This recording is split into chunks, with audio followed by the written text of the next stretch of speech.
આ રીતે સેધે તમે ચીકુ પણ વાવી શકો. આ ભીંડો છે મસ્તીનો એવો.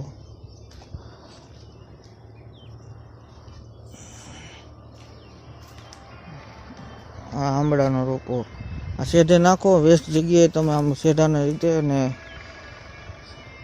ફળે આવે બે વાત. ગવાર વાવ્યો જો મસ્તીનો જુઓ, એટલે આપણા ઘરની શાકભાજી પણ હાલે.